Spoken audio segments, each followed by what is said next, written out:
Yeah, yeah. What they say? I'm so divine, I'm so divine. Imperfection, perfection, my presence shines. My mental is parasailing maritime. They say I'm destined to read the palm line. Yeah, I'm so divine, I'm so divine. Imperfection, perfection, my presence shines. My mental is parasailing maritime. They say I'm destined to read the palm line. Yeah, I'm so divine.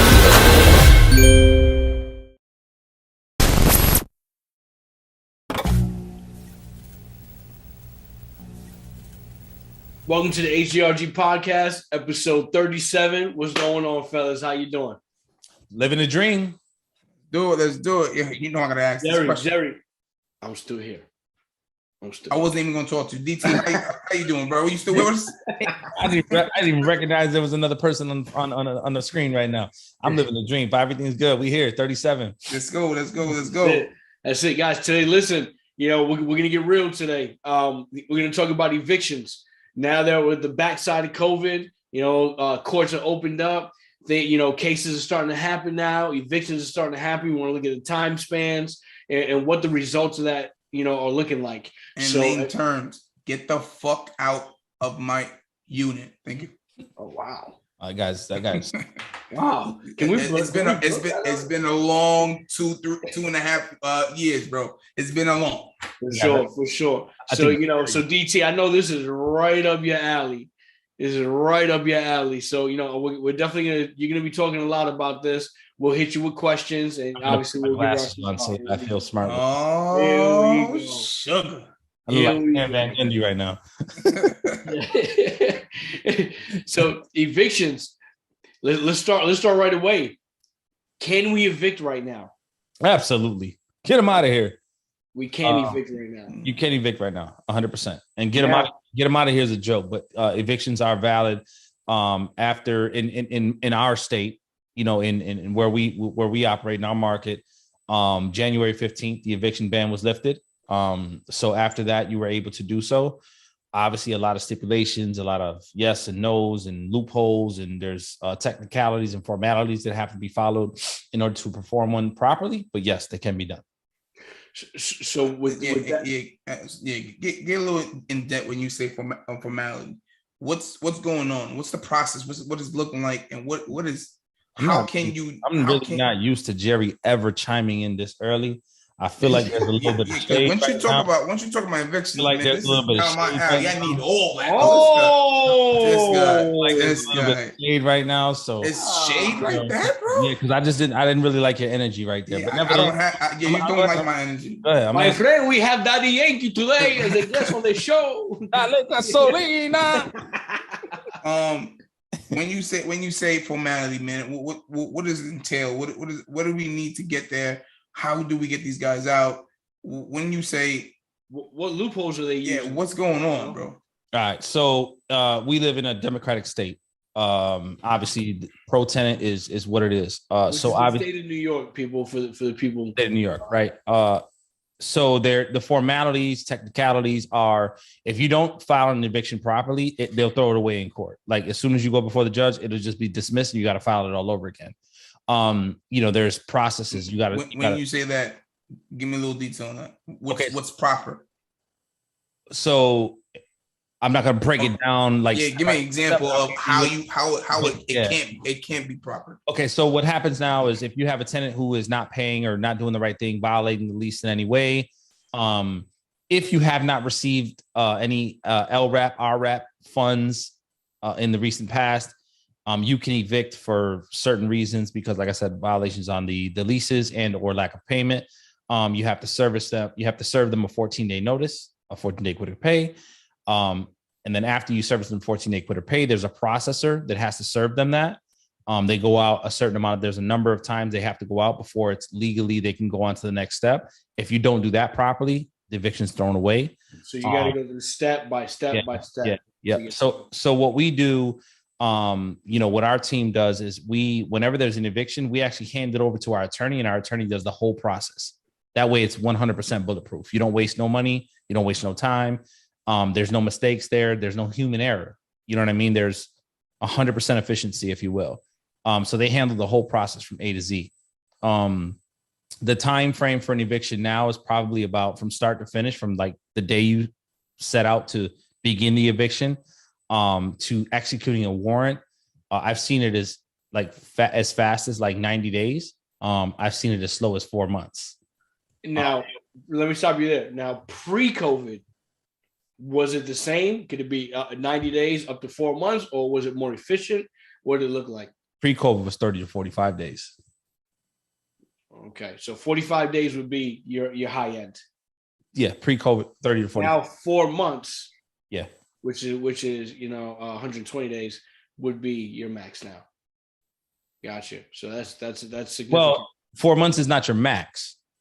4 months is what I've seen. Gotcha. What you've seen. Okay, just want to be very clear. There's also evictions that are. So remember, January 15th was 4.5 months ago. Right. So 5 months ago, if you will. So there's evictions that were started January 15th that still haven't been executed. Oh, okay. There are those. Now, why? What determines that? If you go to eviction court, let's say you started your eviction January 15th, and you go through the 14-day process, you await a court date, you get a court date somewhere in May, right? Let's say May is your court date. From January 15th, your court date was May. So May 12th, you go to court. The tenant says, whatever their story is, let's say they're valid.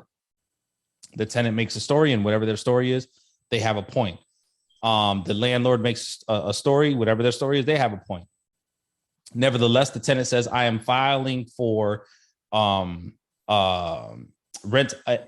assistance program, right?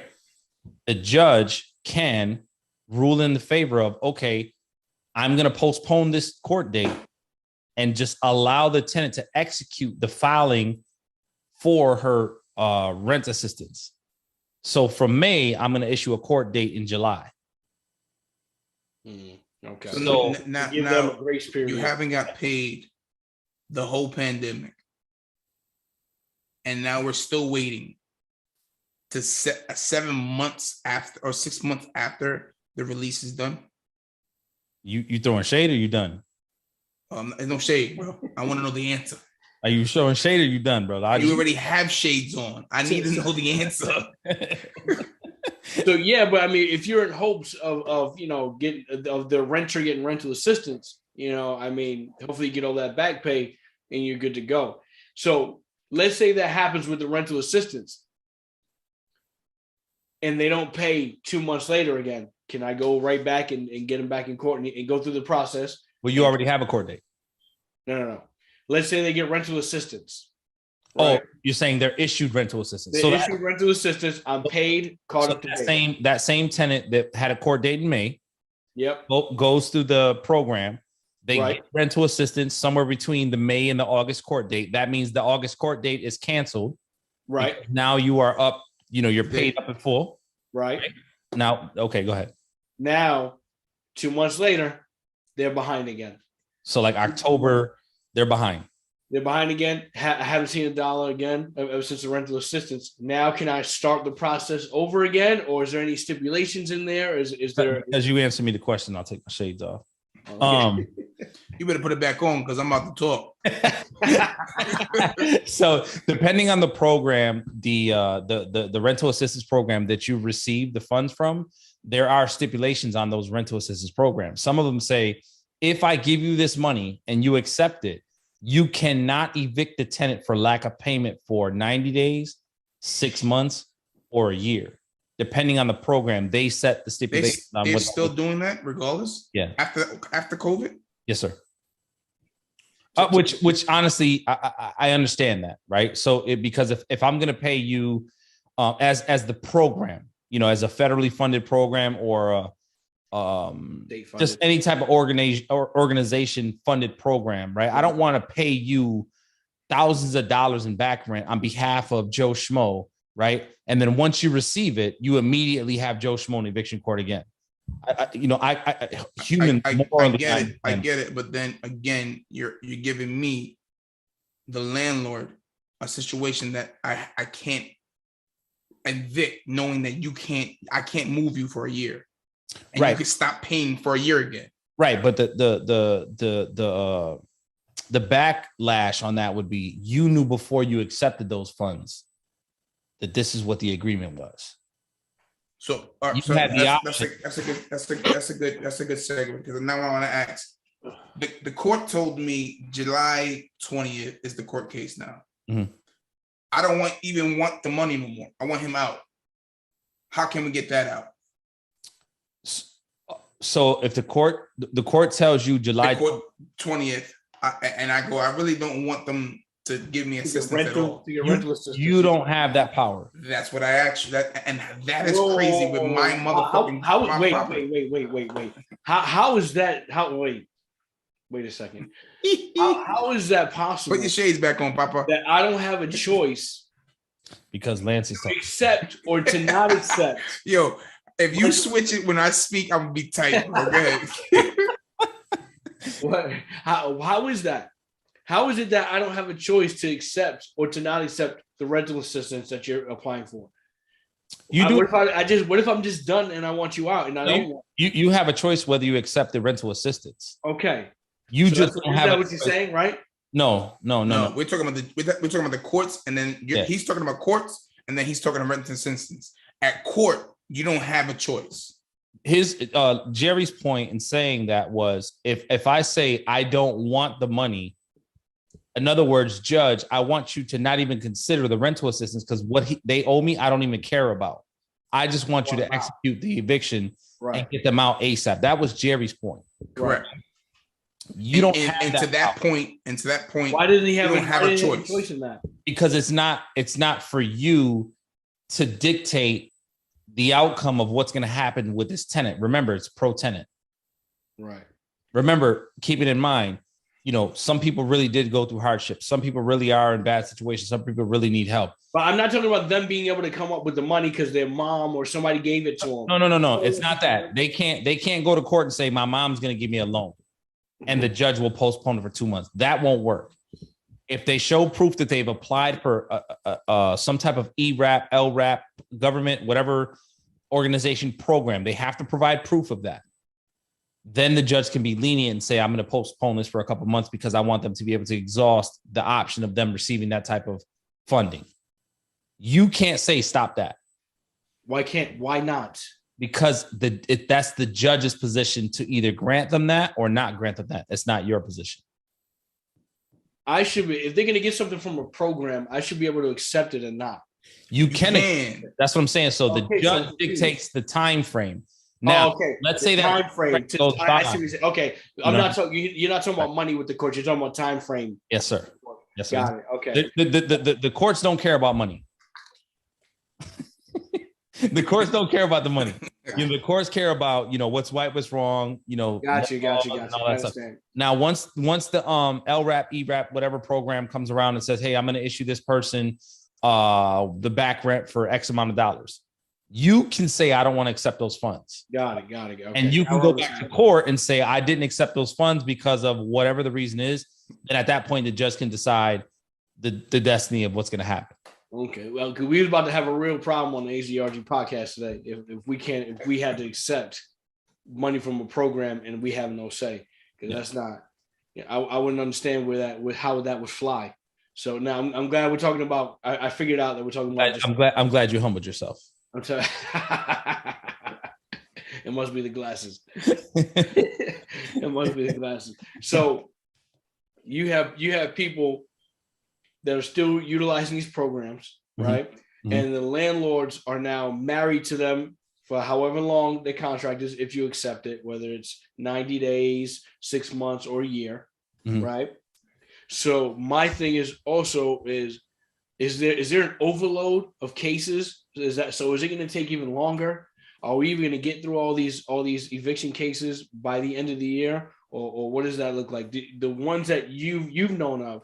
Yeah, I don't. It's taking forever because so much on their plate. I don't know that we'll get through them all by the end of the year. I do think that each one will have their own court appearance by the end of the year, whether or not they're postponed or judged upon, or, because remember, not all evictions end in judgments. Not all evictions end in, warrants being pulled or executed. Not all evictions end in postponement of court dates. Some evictions, tenants can't show up to, or landlords can't show up to, so they're postponed and pushed back. And then some evictions, while they're in process, the tenant catches up on payment.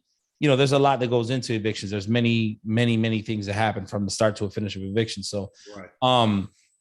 What's going to happen, nobody knows. There's going to be an overload of evictions started, processed, if you will. There's going to be a lot of them that are not executed properly. So then they're going to be started all over again, right? I'd probably say 40-50% of them, because, most people are doing their own evictions. Right.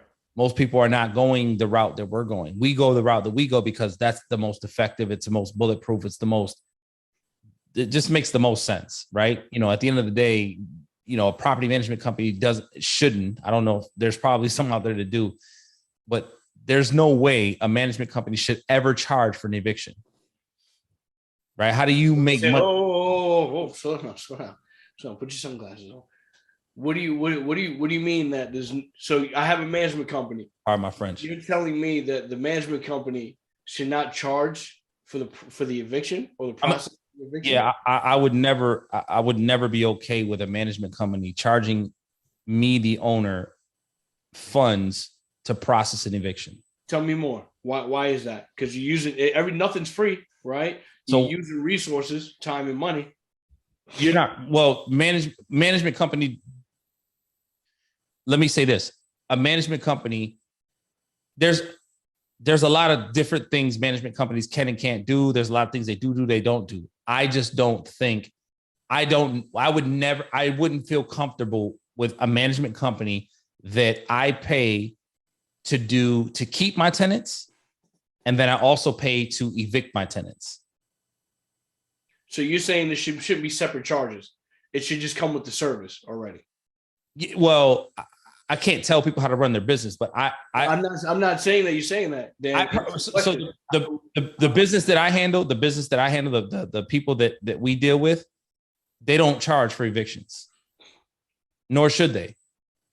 I just don't feel like that's, number one, it's not morally right, and number two is if there's an eviction and all you're doing is handing over the information to the lawyer, to the attorney, right? Right. If you the property manager place that tenant, and then down the line I have to evict that tenant, how is that good business for me to charge you for a mistake that I made if I'm the property manager? So I want to be clear. So we're not talking about lawyer fees.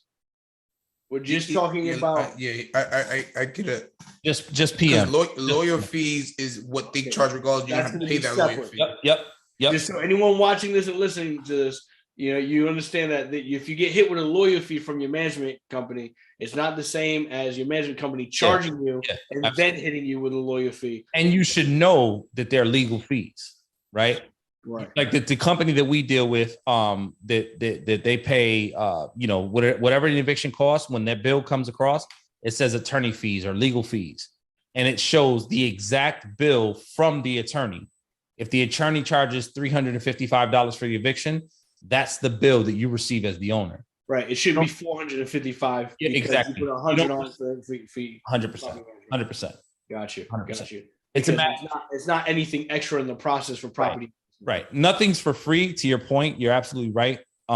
Depending on what you pay for your management, whether it's the industry standard, 10, 12%, 15%, 8%, whatever it is, on evictions specifically. And this is kind of a rough spot for a lot of people, but I just don't think it's good business to see a financial gain from an owner's loss if you can control it.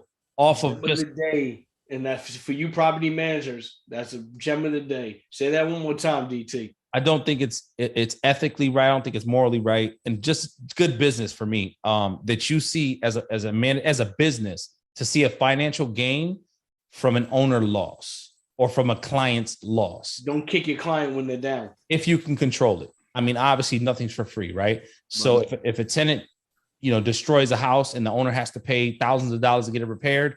You can't control that. So it is what it is, right? Evictions, different story.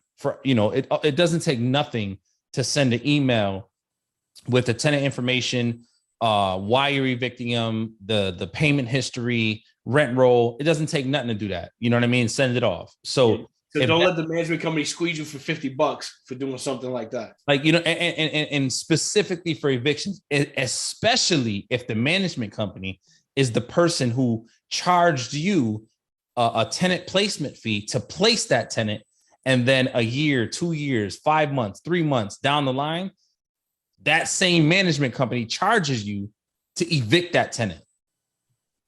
You know what I'm saying? Like, I'm all for people making money. I'm all for that. But there's, to me, it's like a certain point where it gets to like gluttony, and you got to check yourself. Like, some things just don't make sense. Not all money's good money, right? So you just want to make sure that whatever you're doing, that there's like checks and balances there. Because if that's the case, I just feel like, what's the incentive for my management company keeping the tenant or finding long-term tenants if they're making money either way? Right. Agreed. That would be kind of my sense on that. That's my take on that. So if the management company is making money off of evictions and they're making money off placing you a tenant, what do they care? Yep. Why not just place anybody? Let me circle back to the court case. The judge gives him 2 months. Let's say 2 months after the first court case. They wait to the last minute and they say, you know what, I'm gonna move out. Was that happen to the what does that do for the landlord? Terrible situation. So it can go, hold the tenant responsible. It can go, yes. Yes. It can go a couple different ways. Let's say they postpone it 2 months, whatever the date is, 2 days before you officially know that they moved out of the property. They vacated the property and you're now aware of that. They've given up their rights to that property. You can go to court. You can make that information aware to the judge, right? The judge can rule in whatever favor they want. You can try to go to small claims court, which is a whole separate process. It's a whole separate, it's not expensive. It's like $25 to file for small claims court. But that's obviously, if you get an attorney involved, there's money that goes along with that. If you get yourself involved, there's time that goes along with that. And then when you go to small claims court, the chances of you receiving a judgment, it's kind of a toss up.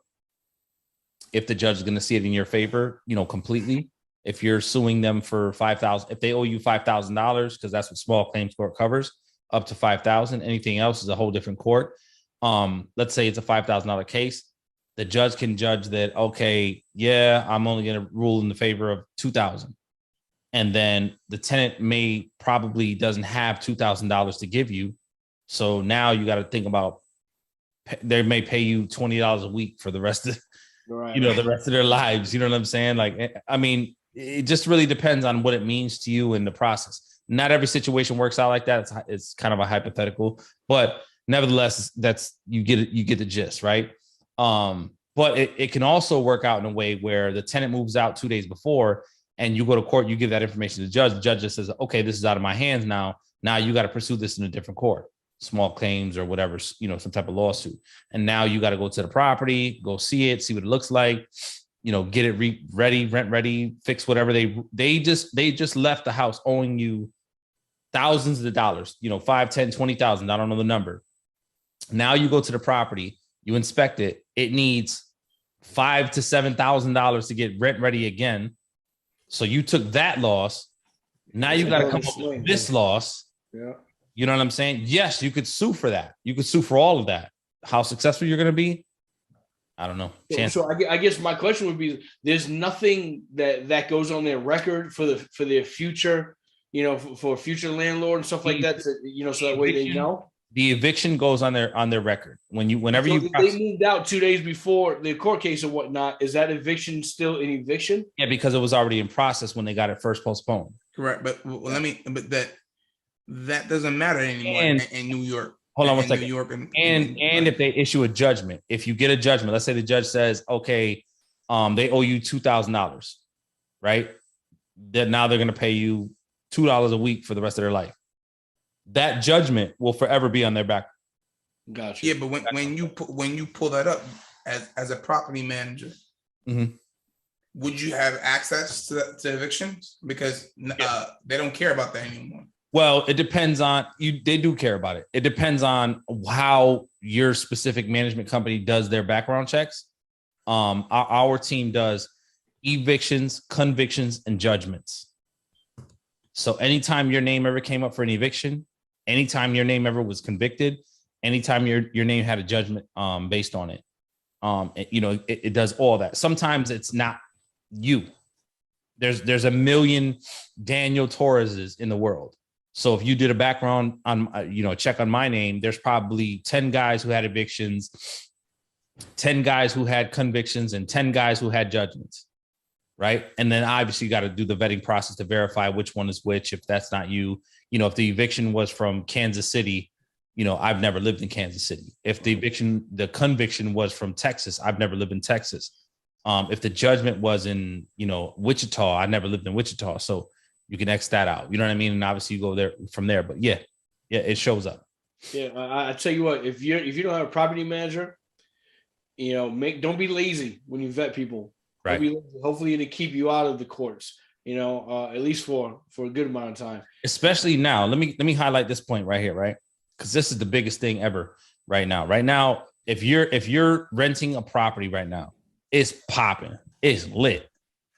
Rent is going crazy. Like the rent amounts are going crazy, right? And people are paying it. Let me explain why. It's not because people got more money. It's because people are willing to pay more because they just left the property from Lance and Gerard that they owe $20,000 to.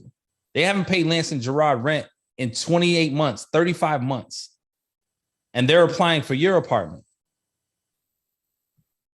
under their sister's name or their boyfriend's name, because when they applied for Lance and Gerard's apartment, it was under her name or his name. So now they're applying under another name. So now you're inheriting Lance and Gerard's tenant who owes them $20,000 from the other apartment, and they're this great, everything's good, whatever. So you got to be super careful right now when you're doing the vetting process. It's not all about who got the first $1,300 to rent your apartment. It's not all about you got a 21-year-old girl who has a clean background check, no judgments, no evictions. You got to do everybody on the lease over the age of 18. Property pop-ups, employment verifications, whatever you got. It's just because they say this is my landlord, do a little bit of history there, because when you do an application, right, you do a landlord verification, right? So let's just say it's me. I live in this apartment. I owe Lance and Jerry $20,000. Lance and Jerry are my landlord. Money too. I got you. Lance and Jerry are my landlords, right? So all you gotta do is put another name there. Not only now, you put the right name. You put the right name, Jerry. I don't like when you talk, Jerry. Yeah, I know. You put the right name. You put the right name there. You put Lance and Jerry, but you put another number. You put the other number. So now when the property management does the vetting process, they're calling Lance and Jerry. So my brother David answers the phone. Hello, hey, is this Lance and Jerry? Yeah. How you doing? Are you the owner are you the landlord? I'm sorry, for Daniel Torres? Oh, yeah, absolutely. He lived in my apartment. Oh, what's the address? Or they might even be savvy. It's 123 First Street. Oh, okay. That's how long did he live there? Oh, he lived there for 3 years. Like David may be prepared because Danny prepared him, right? But there's things that you could do to like get David in a bind because most Dannys don't know how to prepare David, right? Oh, so are you the owner of that property? Yeah. Do you own it under an LLC? Do you own it in a personal name? How do you own that property? Oh, no, I own it my personal name. So you say your name was David, right? So I don't know why, but I'm on the city website and it says the owner for this property is LSJ Corporation. You know what I'm saying? Whatever the case may be. Then you right then and there, you got them done. That 10 is, I'm done with them. That was a whole lot. You got to do 21 questions from your side. Right. But you got to be savvy. Like, if you don't really know, and that's like a walk, that's child's play, right? That's a walk in the park. There's a lot more in-depth ways to do things like that. Nevertheless, if you're not experienced, who would think that? Most people don't even think like that. And it's all free. It's all free information. Like, who owns the property? It's free information. Who pays taxes is free information. City website, county website. It's all free information. It's not something you got to pay for that service. It's just something you got to just do with maybe 2-3 minute search on. Absolutely. Yeah. Well, listen, like I said, these are things that can help you avoid evictions. We know what's going on inside the courts now with evictions, how long they're taking. There's still some that, even though it opened up January 15th, they still have not come to a conclusion yet. Right. So, I don't want to say post-COVID, but towards the end of COVID, we're still figuring things out. There's still people in properties that don't need to be there. There's still people in properties trying to figure it out with programs. So, I mean, at the end of the day, it's, it's still messy at some point, but, some things are being concluded, and a lot are not. But, even still, my last question before you wrap it up is it great to buy right now dealing with evictions? If I buy a property with tenants in there and they say they're paying. Yeah, you really just, it's a matter of, the type of investor you are, how savvy, what type of team you have in place. Did I say team? I said team, right? Absolutely. Where you get the team at though? Yeah. H.G.R.G.club. You better get it. H.G.R.G.club gives you that team. So if you, assuming you have the right team in place, and if you don't, and you're kind of a by yourself type of a person, yes, the answer is yes. It's definitely an amazing time to purchase. It's the right time to purchase. Should you buy properties with tenants in them? Yeah, I'm buying them with properties with tenants in them. I'm experienced. I have a team. I have H.G.R.G. I am H.G.R.G. One of our students. You know what I'm saying? So when we inherited the student, we inherited the property with him. Mm-hmm. And then he had a tenant in there not paying, no contract, no nothing, no, just, it was, and we fixed that for him. We got him right. So, but he has a good team now. So, the stuff that goes, you can't just do everything on a whim. It just doesn't work that way. You got to have a game plan. It could be a nightmare. It could be a nightmare if you buy a property with tenants in it and you're not prepared for what comes with it. Which H.G.R.G will tell you transparency 100% and give you that information before you even buy it. If you have no experience and you just do a property search on Zillow and you like what you see, right? And then on Zillow it recommends this realtor, Joe Schmo. You reach out to Joe Schmo. Hey, Joe Schmo, I like this property. I'm interested. Can you tell me a little bit more about it? Joe Schmo's gonna be like, oh yeah, it's great. Boom, boom, boom. 9 times out of 10, they don't know nothing about the area. They're just, they're just selling. You are a customer to them. You are they're a car salesman. They don't know anything about this. They never drove the car. They just know that it's a 2020, whatever it is, and it has this many miles because that's what it says on the paper. And they're gonna relay that information to you. So you are like, all right, cool. I'm gonna buy the property. All right, because the tenants in it, they're great paying tenants, according to what you're saying. And the numbers work great. You buy the property, you close on the property. You'll learn real fast that everything you just heard was bullshit. Yes, absolutely.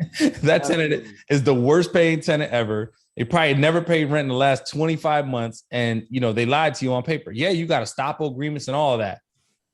And what happened? And all of a sudden the tenants start hitting you with this doesn't work and that doesn't work. And then there's a lot.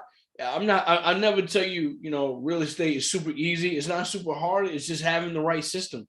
Right. You want to know what's going on with the property before you get it. You want to know what's going on with the tenants before you inherit them. You need all that stuff in order, and it makes everything else so much easier. And it's not to say that H.G.R.G is going to give you all the answers. We're not fortune tellers. We don't have a crystal ball that we look into. But what we do is tell you, this is what you can expect, and this is what you should expect. If you're going to buy this property, don't just see it's $80,000, tenants paying $1,200, taxes are $2,700, insurance is $700, Water bill is $400. Okay, my numbers, it works. Don't just see that. Right. Don't just see that, because we don't know. This tenant might not pay you for the first 2 months, 3 months. Now we got to do an eviction. That's you. And we just talked about an eviction could be anywhere from 3, 4, 5 months now. So you might go your first 7, 8 months without receiving a dollar. Yeah, that's the reason why I started that conversation. Because you could go bankrupt after that. Right. But Joe Schmo off of Zillow, he gonna tell you it's $1,300 a month, 80 grand. That's a 22% return on cash. It's a no-brainer. What are you doing? Get it now. Buy now. Matter of fact, I'll buy it. It won't be there tomorrow. Let's go buy 2. You said you got 160,000. Let's go buy 2. Like that's how, because they're just in it for the money. And I'm not saying they're doing it, conniving but that's how they feed their family. Every house they close on. They don't feed their family with conversations. They don't feed their family with doing research on neighborhoods and telling you whether the rent is fair or if the tenant has done what they're supposed to do. That's not how they make their money. Right. They're just reading to you what they see off paper. That's right. Absolutely. Listen, guys, this is a real life thing. Obviously everyone knows, what COVID has done, and evictions is something that was pushed to the side. And now that things are opened up, we want to let you guys know where it's at, what it looks like, time span, and where you're at as an investor, or what you can expect as an investor with evictions. And then we also went through a few things with how to prevent it, maybe, and not end up in court. Not saying that it's bulletproof, but it may help. Mm-hmm. When it comes to vetting and whatnot, doing pop-ups, like you're saying, research, calling them, all that stuff. It's so real right now, Lance. My bad, cut you off. It's so real right now. So we just bought a crib. We just picked up a house, right? That we made an offer on the property. We offered, 80 grand for the house. Offer was accepted. Great. The seller comes back after they accepted the $80,000 offer. They say, "Hey, are you willing to give us $85,000 if I do XYZ to the house?" Yeah, I'll give you $85,000. No problem. You do XYZ. That sounds great. A month later, while we're going through the whole, we got contract signed and all that. They come back and they say, "Hey, listen, everything is the same, but I'm not going to be able to get rid of that tenant because the agreement was I want to receive the property empty with a new CFO." Right.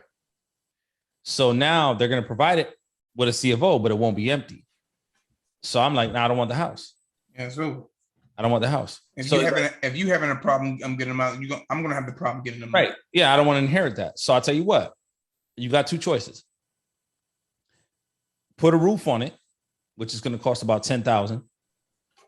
And I'll take it for $85,000 with the tenant, or get rid of the tenant and I'll take it for $85,000 with a CFO without the tenant. Pick your poison. So I know why you said this, but I want you to explain to the audience why you'll take the tenant if they do the roof for $10,000. Because that $10,000 will cover the time frame that it would cost me to get rid of the tenant. Exactly.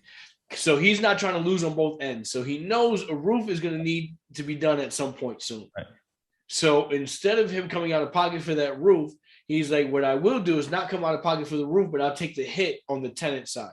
And my point, I'm going to take the hit for the tenant and the roof. Not at all. Because those are the key points, though. I don't mean to cut you off, but those are the key things that can make or break you in real estate. A seasoned investor. Ball's in my court. I do it. Right now, I have the ball. I pass it, shoot it, throw it out of bounds, kick it, bust it, do whatever I want to do with it. I got the ball. So you have to abide by what I say, or you don't have to abide by what I say, but we just blow the deal up. It's up to you. Nevertheless, miraculously, right before closing was like in a day, 2 days from then, the tenant moved out. He probably bought him. That's what I would have did if I was. I'd give you $5,000 to get out of here. That's what I would have did if I was him. I got to pay a $10,000 roof. I'm gonna offer this tenant $2,000-$3,000 to get up out of here. You know what I'm saying? And I saved $7,000. Yep. That's what I would have done if I was him. Nevertheless, I say the reason why I brought that up before Lance was ready to close is because, having a tenant in the property or not having a tenant in the property becomes a negotiation tool. Only when you're seasoned and you got the right team in place and you know how to play that game, right? So, be aware of that. But again, I say, you know, if you have the right team involved, obviously you can avoid all that. You know, who's going to show you that? Who's going to tell you that? Who's going to put you aware and put you in that place to understand that having a tenant or not having a tenant, what are the pros and cons of that? HGRG.club. That's what's going to show you that. That's what's going to tell you that. HGRG.club, man. Listen, once again, we go through all this, guys. We go through all this information for you guys. I think we hit well on the evictions and also how to try to avoid it and whatnot. But once again, you know, that's what we got for you guys. We appreciate you guys rocking with us, and we'll see you on the next one. HDRG.club. The portal's up, guys. The portal's up. Yeah.